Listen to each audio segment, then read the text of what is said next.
Əcəl mən ilkin olaraq diqqət eləyək, biz makroiqtisadi göstəricilərə baxarkən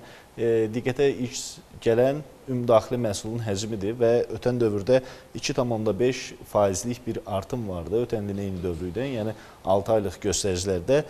və bu göstəricilərdə eyni zamanda qeyri-dövlət sektorunun da payı çoxdur. İstərdim məhz bu göstəricilərdə nəzər salaq və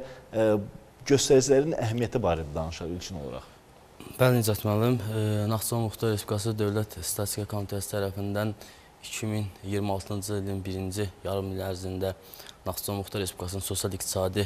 inkişafı ilə bağlı hazırlanmış 6 saylı müərizə əslində Muxtar Respublikanın 2026-cı il birinci yarım il üzrə fəaliyyətin sosial-iqtisadi inkişafını bir mənzərəsini bizim üçün yaradır və biz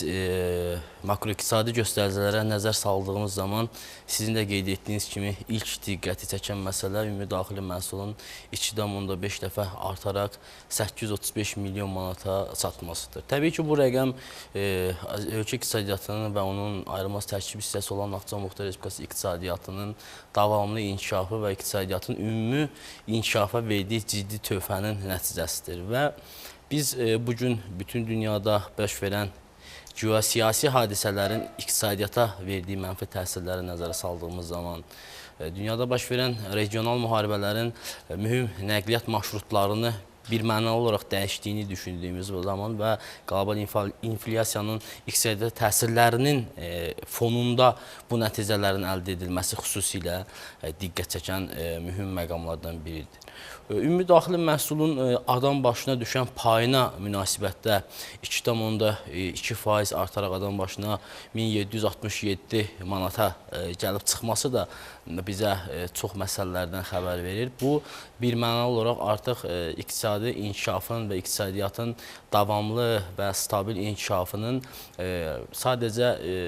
ümumi artım olaraq deyil, həm də vətəndaşların gəlirlərinə də birbaşa gəlirlərə təsir birbaşa bəli, gəlirlərə təsir etdiyini və sirayət etdiyinin də bir mənalı göstəricisidir. Bu da bir mənalı olaraq həm ölkəmizdə, həm də Naxçıvan Muxtar Respublikasında aparılan çox vektorlu, həm siyasi, həm də iqtisadi siyasətin nəticəsi kimi qiymətləndirilə bilər. Ümumilikdə biz hər zaman qeyd edirik, bu ümumilikdə belədir ki, sənaye iqtisadiyyatın əsas lokomotivi kimi qəbul olunur və Muxtar Respublikada birinci yarım il ərzində, 2026-cı ilin birinci yarım il ərzində sənaye məhsullarının istehsalında 3,5% artımın əldə olunması da əslində Muxtar Respublikada sənayenin həm həcm baxımından, həm də çeşidlik baxımından artmasından ciddi şəkildə xəbər verilir. Xüsusilə bir neçə sahədə artımların faizlərlə yox, dəfələrlə artımların baş verməsi, xüsusilə müxtəlif sahələrdə ciddi təkanın artımının olduğunu bizə xəbər verir. Biz xüsusilə burada qeyd etməliyik, avtomobil qoşqu və yarım qoşqularda 3,8 dəfə artımın, geyim istehsalında 3,2 dəfə artımın, maşın avadanlıqların quraşdırılmasında 2,1 dəfə, kardon və kağız istehsalında 80%-dən artıq artımın nəzərdə olması, kimya sənayesində 20% və tikinti materialları ilə bağlı artıq 20%-dən artıq artımın nəzərdə mövcud olması artıq Muxtar Respublikada sənayenin sadəcə həcm baxımından deyil, həm də çeşidlilik və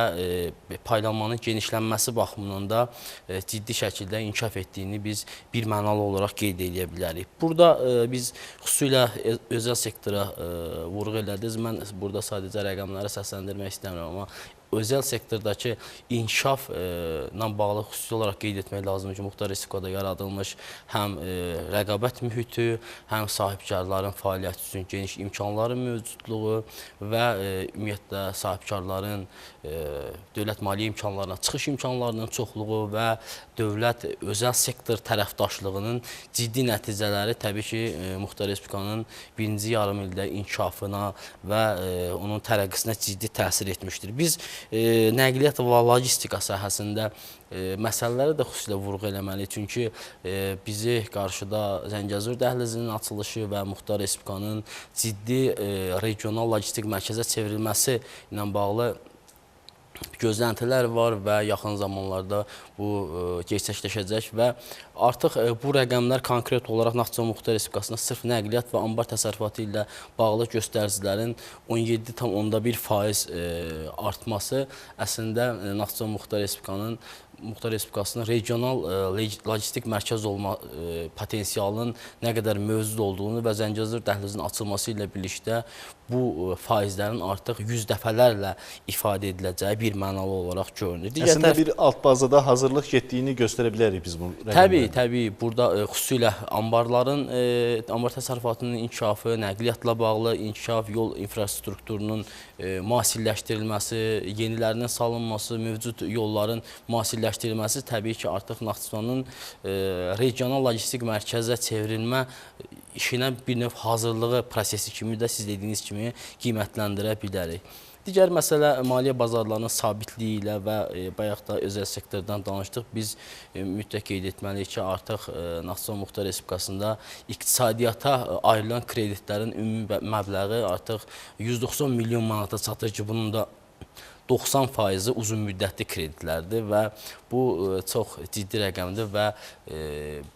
qeyd etdiyimiz özəl sektorun dövlətin maliyyə imkanlarına çıxışı baxımından çox faydalıdır. Digər tərəfdən təbii ki, iqtisadiyyatın inkişafı, özəl sektorun inkişafı adam başına düşən ümumdaxili məhsulda da qeyd etdik, əhalinin rifahına və onların gəlirlərinin artmasına səbəb olur. Sırf biz birmənalı olaraq baxsaq, vətəndaşlarımızın bank əmanətləri 2026-cı ilin birinci yarısındakı hərəkətinə baxdığımız zaman burada artıq 40%-dən artıq vətəndaşlarımızın banklardakı aktivlərinin artdığını görə bilirik. Bu təbii ki, həm əhalinin rifahının yaxşılaşmasından xəbər verir, həm əhalinin investisiyalarla bağlı artıq müəyyən qədər aktivləşdiyini xəbər verir, həm də eyni zamanda vətəndaşın dövlətin maliyyə sektoruna və maliyyə sisteminə olan belə demək mümkünsə inamını bir növ təzahür edir. Burada biz Naxçıvan Muxtar Respublikasının iki ölkə ilə quru sərhədlərinin baxımından ticari əlaqələrin mövcudluğundan danışdığımız təqdirdə mütləq ticari fəallığa da biz nəzər yetirməliyik və burada da artıq xarici ticarətlə bağlı artım 22,5% olaraq qiymətləndirilir. Bu da qeyd etdiyimiz kimi iqtisadiyyatın inkişafı, xüsusilə ixrac yönümlü iqtisadiyyatın inkişafı və şaxələndirilməsi təbii ki, ticari fəallığa kifayət qədər dəstək verir. Ümumilikdə götürəndə bütün bunlar həm özəl sektordakı irəliləyişlər, həm daxili məhsulla bağlı və xarici ticarət dövriyyəsi, ticari fəallıq, bütün bunlar da birmənalı olaraq demoqrafik vəziyyətə də təsir edir. Bu Muxtar Respublikada stabil demoqrafik vəziyyət vardır. Bu rəqəmlərdə də öz əksini tapır və 2026-cı ilin birinci yarımı üzrə makroiqtisadi göstəriciləri hansı aspektdən götürüb təhlil etdiyimiz zaman görürük ki, Azərbaycanın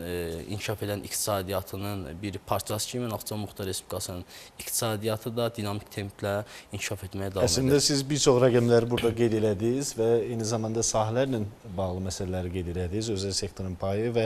eyni zamanda Zəngəzur dəhlizi ilə bağlı məsələləri.